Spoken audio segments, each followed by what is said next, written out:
Have you ever wanted to try growing carrots using the square foot gardening method?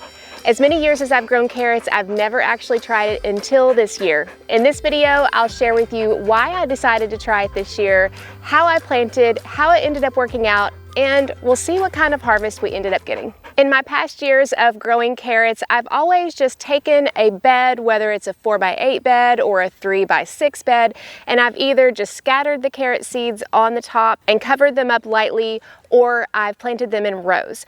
But this year I wanted to plant carrots in this bed, and I had already put in the Garden in Minutes guarded grid system. And so I thought, how am I gonna do this in rows or scattered like I normally do with the system already in place? And that's when it occurred to me that maybe I could plant carrots using the square foot garden method. The first thing that I did is I chose which squares in the garden grid that I wanted to have carrots in them. I decided this would be a great opportunity to be able to do companion planting here and not do all the squares with carrots. So I chose which squares I wanted the carrots to go into. I decided to plant several different varieties this year, so I laid the seed packets on which squares that I wanted them to go in. That way I had an idea which squares carrots were going to go into and which ones I was going to plant other crops like cucumbers near the arch trellis, and then also peppers, as you can see toward the other side. Next, I took a dibbler that my husband made for me, or dibber, you hear it said both ways, and I created 16 shallow holes per square, and this was to be able to put the seeds into each of those holes. From there, I took a pinch of carrot seeds, maybe just a few per hole, and I dropped them into each of those holes. Ideally, the purpose would be that we would have 16 carrots per square and they would already be perfectly spaced. Another thing I tried this year was carrot tape. A lot of people enjoy using carrot seed tape because the carrot seeds are already spaced in a way that you don't have to go back and do a whole lot of thinning. More on that in a little bit. So I had the carrot seed tape that Jung Seeds sent me, and I ended up using 4 strips of this carrot seed tape per square. Once I planted the seeds, everything else was the same. I covered it up, watered, kept them watered, and then about a month later, I went back and I thinned the carrots. In the case of the ones where I had 16 per square, I thinned them to 1 carrot per hole. And then with the seed tape, I didn't have to do a whole lot of thinning. I just mainly made sure that the carrots were about 1 inch apart. From there, all I had to do is sit back and watch them grow.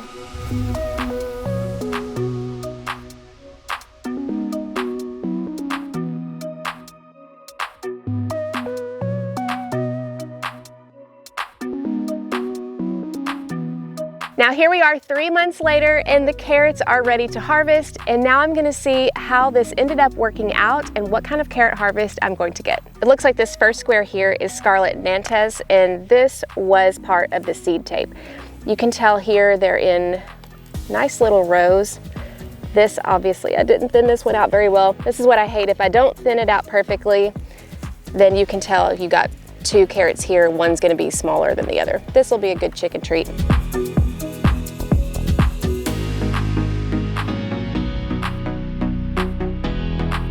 So here's the harvest of the Scarlet Nantes in the 1 square foot here. I really think I probably could have left these in the ground longer just because of their size. They may be one of the carrots that has a longer days to maturity. But overall, this is what I got out of 1 square foot, and they weren't crowded. I thought that was a pretty good win here. Again, I think I probably should have left them in the garden a little bit longer. I'm looking here and I have another square of Scarlet Nantes, and I think I'm just gonna leave them here and let them continue to mature for a couple of weeks and see if that makes a difference.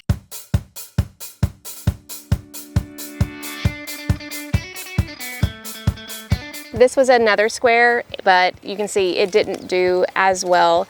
This one actually didn't germinate as well initially. I think these are the new Carota, but I don't have a tag on this one. So we'll see how the other squares do in comparison.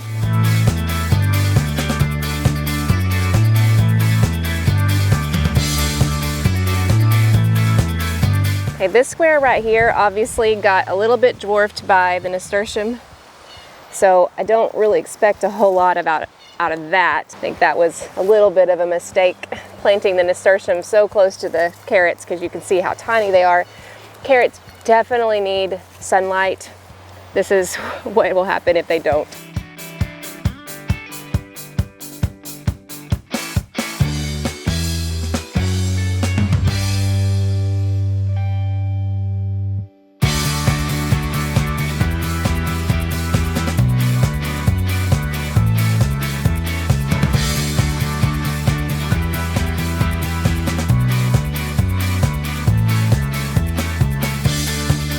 harvest of my carrots in this 4x4 raised bed.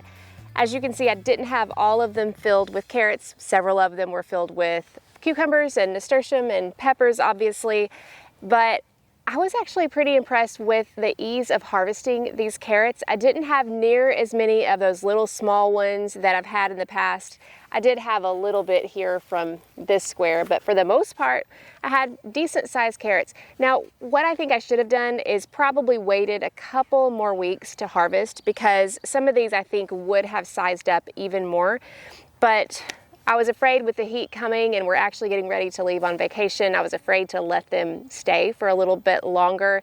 Sometimes carrots can bolt in hot weather, although I haven't found that to be very common with the varieties that I'm used to, like New Carota or Napoli.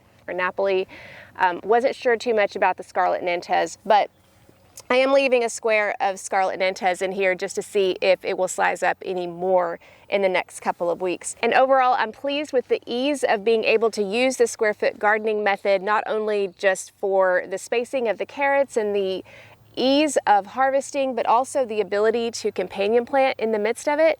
I think this is a fantastic way of planting carrots.